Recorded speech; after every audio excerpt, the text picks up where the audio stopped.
So Nannette Maciejunes, you will be retiring January 7th from your 20-year tenure as director of the Columbus Museum of Art. My goodness. So what have been your biggest accomplishments here?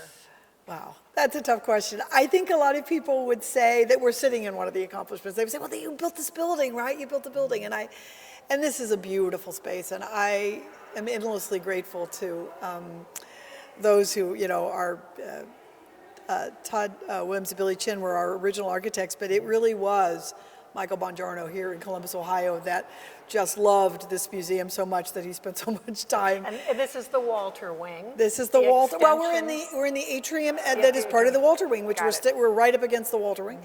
I was just thinking, of people who've helped. I don't think anything you do is by yourself. I think it's all the people that are around you that love the same things that you love, and for this building, Mike Bongiorno and Mark Corna, who lived every, it's just an amazing accomplishment. But actually, for me, it's what this building represents, which is the transformation of the museum. When I grew up in the business, it was very much a 20th century museum. Art museums were about, we collect stuff, we show stuff, we take care of stuff, and you need to look at our stuff. It was all about the stuff, it's all about the collection. And the collection is still a critically important thing that art museums do, because you're taking care of objects for the public. This is the community's collection. I don't know about you, but my Monets live here, Nancy. My Monets do not live at my house, they live here. So I think that's important. But at the heart of it, it's about the community. It's how, and the journey that I've been really excited that the museum took is to transform ourselves in how we serve our community. Listening to our community. What does our community need from us? And how can we contribute to our community?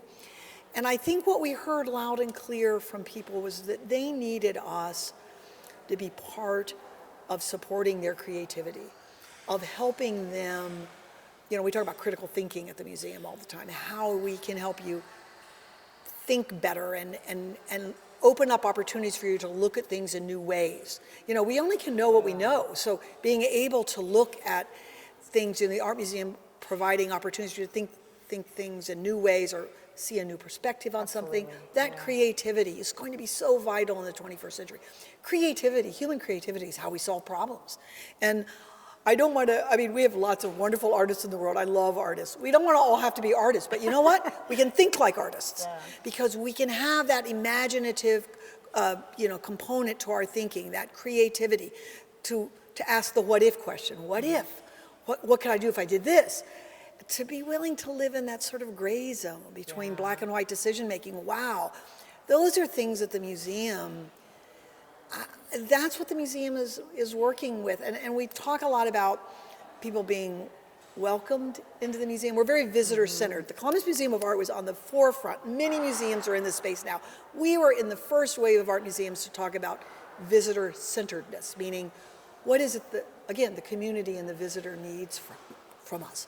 So you've gone way beyond this is a place with stuff to this is a place where those that come here can be as creative and imaginative as they want to, and it's inclusive and it's diverse. Yes, and it's got to be for all of us. It's got to be for everyone in the community. And I often say to people, not everything the museum does will interest you or you will like. But if there isn't something here that we've done that does interest you, then we haven't done our job. Absolutely. So if you had to pick 3 exhibits over your tenure that you just think were the best thing ever that happened at this museum, I know that's a tough question. What would you pick? Well, it is like asking you to pick your favorite child, and the child that you don't pick is a little cranky. I would say the top of the heap for me in the last several years have been Art After Stonewall. Yes. It was, I think it's Art News that named us it was the exhibition of the decade.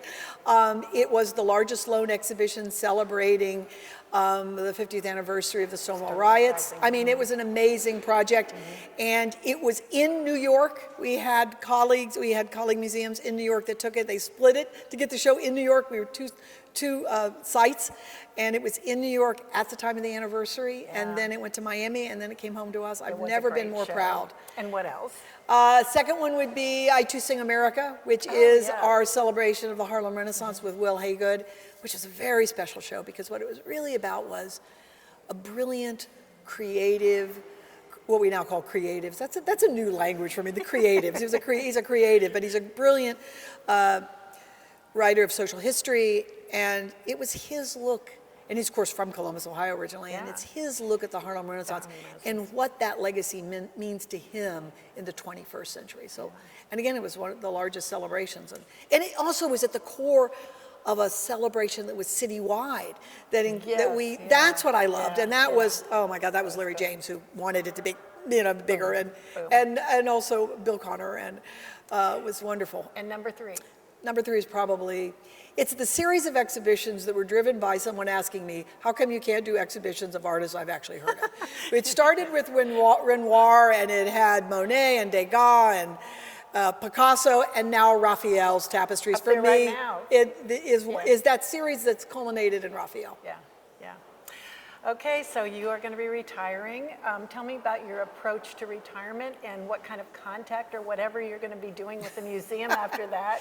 Well, all of my colleagues, much smarter than I am, have said there are two ways to retire. It's the glide path or the cliff. And I said, what's the glide path? They said, you start about 6 months out. Every day you should make fewer decisions. It's like landing a plane. And fewer decisions in the last few weeks. Hard to make any decisions. I was like, oh, I like that. And then I said, what's the cliff? They said, you are crazed. You start cramming in as much as you can right at the end, and then the Monday that you're no longer director, you jump off the cliff. And I said, I'm going to do the glide path, and everyone laughed and said, we know you're a cliff person, but it's good for you that you're going to, I am a cliff person, I'm afraid. We got lots of plans right up till the end, including this fabulous Sendak exhibition, Maurice Sendak exhibition. Oh yeah, that's right. That's good. So tell us when the Sendak exhibit opens. It's the third week of October. So I get to open it, but I don't get to close it, which is exciting. And the other thing, I think the most important thing for me as I retire is to let another wonderful generation of colleagues and people love this museum and move forward with it, and that I not be here. You all need to bond with a new person.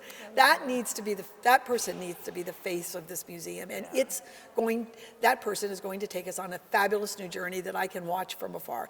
So I'm cultivating the idea of the museum as an adult child that is going out into the world, is going to have new adventures and make new friends and have new relationships, and hopefully will occasionally text me. Or write you a postcard. Write me a postcard or text me and tell me that doing fine. Thank you. Thanks.